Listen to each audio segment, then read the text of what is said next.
Para tecer a cidadania, é preciso entrelaçar diferentes fios.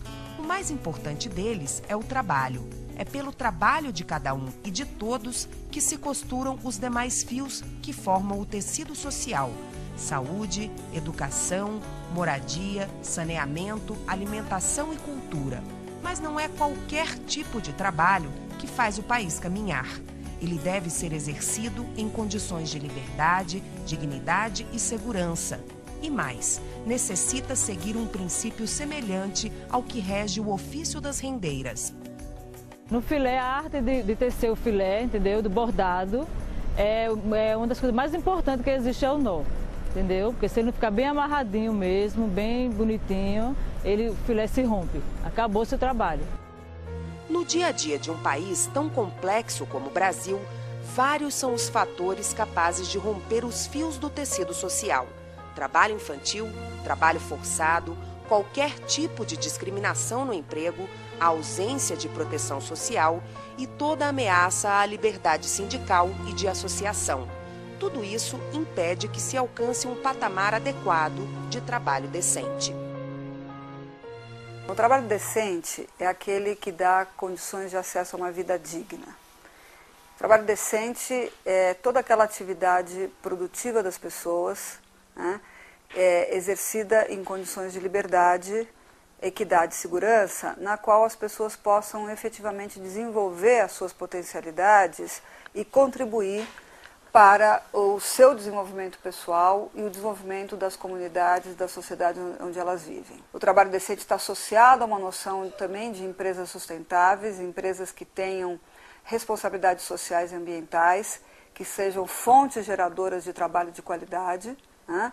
E esse trabalho onde os direitos das pessoas sejam respeitados, onde as pessoas possam poder fazer valer a sua voz e possam participar de processos de diálogo entre trabalhadores, empregadores e governo, no sentido de pensar nas melhores soluções para as questões do mundo do trabalho, isso é trabalho decente. Nos últimos anos, o Brasil tem avançado em aspectos importantes do trabalho decente.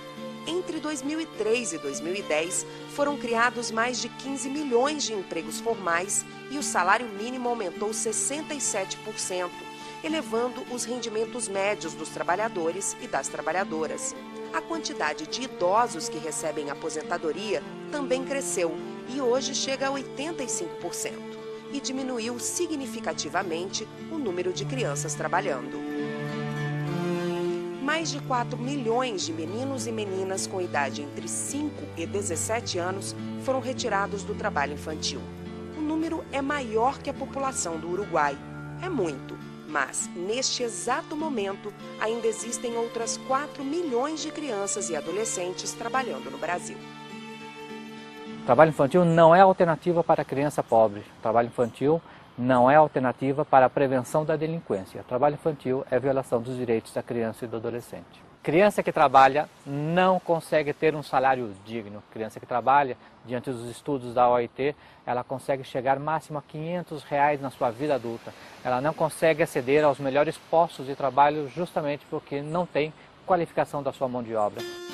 É essa ausência de qualificação que faz com que muitos brasileiros adultos compartilhem do sonho de seu Manuel.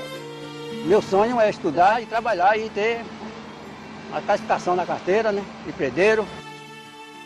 Manuel faz parte de outra estatística, a de vítimas resgatadas do trabalho forçado. De acordo com o Ministério do Trabalho e Emprego, entre 1995 e 2010 foram quase 40 mil. A partir de 2003, em média, 4.700 trabalhadores escravos foram libertados por ano, o equivalente a 12 por dia.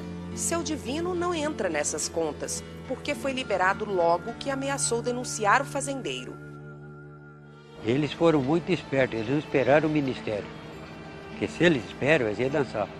Porque tinha uma caixa d'água no chão, 2 crianças, filha da mulher que cozinhava, Do jeito que eles pegavam uma marmita suja de comida, enfiar dentro da caixa para tomar banho e para fazer comida. Aí quando nós cismou com eles ficaram com medo. Aí trouxeram nós embora, só deixou os maranhenses lá. Lá era uma escravidão branca, nessa fazenda. Aí dormia lá de qualquer jeito, não tinha cama, não tinha nada. Para erradicar o trabalho escravo, todos nós temos que estar atentos e sensibilizados, né? Desde a população chamada vulnerável, aquela que pode se tornar uma vítima desse trabalho ao aceitar uma proposta de emprego, de trabalho, até a população consumidora, que tem que estar consciente de que muitos produtos consumidos vêm do trabalho escravo. Trabalho escravo e trabalho infantil são as duas maiores antíteses do trabalho decente, mas não as únicas. A discriminação no emprego também, porque ela viola a dignidade de trabalhadores e trabalhadoras. A discriminação de gênero, aliada à discriminação racial, diz respeito à maioria da sociedade. Mulheres e negros, somados, correspondem a 72% da população economicamente ativa no país. Os dados de 2009 revelam que, mesmo quando desempenham funções semelhantes às dos homens, as mulheres ganham menos, ocupam apenas 29% dos cargos de chefia e têm uma taxa de formalidade mais baixa. A disparidade também se verifica entre as pessoas com deficiência e fica pior quando se compara a realidade de brancos e negros. 88% dos dirigentes de empresas são brancos e apenas 12% negros. E os negros recebem pouco mais da metade do salário dos brancos. Esse padrão se repete em praticamente todos os indicadores. As taxas são sempre mais positivas para a população branca, ainda mais para a parcela formada por homens, ainda mais para os que vivem em centros urbanos. E em situação mais desfavorável estão sempre as mulheres negras, especialmente as que vivem no campo. As desigualdades de gênero e raça, elas são estruturantes das desigualdades sociais no Brasil. Elas fazem parte da matriz da desigualdade social no Brasil. Então, isso significa que avançar em direção à promoção da igualdade significa, ao mesmo tempo, avançar em direção à superação das desigualdades de gênero e raça. Desigualdade que começa em casa. Como as mulheres ainda são as grandes responsáveis pelas tarefas domésticas, elas têm uma jornada de trabalho semanal em média 5 horas mais longa que a dos homens. Muitas vezes é a contratação de uma trabalhadora doméstica que garante a saída de outras mulheres para o mercado de trabalho, porque essa é uma estratégia encontrada e muito utilizada no Brasil para que a questão do trabalho reprodutivo e da ausência de políticas públicas de conciliação entre trabalho e família seja suprida.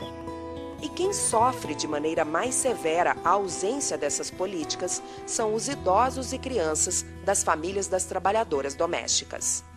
As 3 meninas lá em casa, com meu pai que já é idoso, entendeu? Antes de 12 anos ela já me ajudava a cuidar dessa daqui. A maior parte do tempo ela fica com ela, porque precisa, é necessário. Tem a faxina na parte da tarde, não tenho carteira assinada, no total é pouquíssimo, 200 e pouco, por isso sim.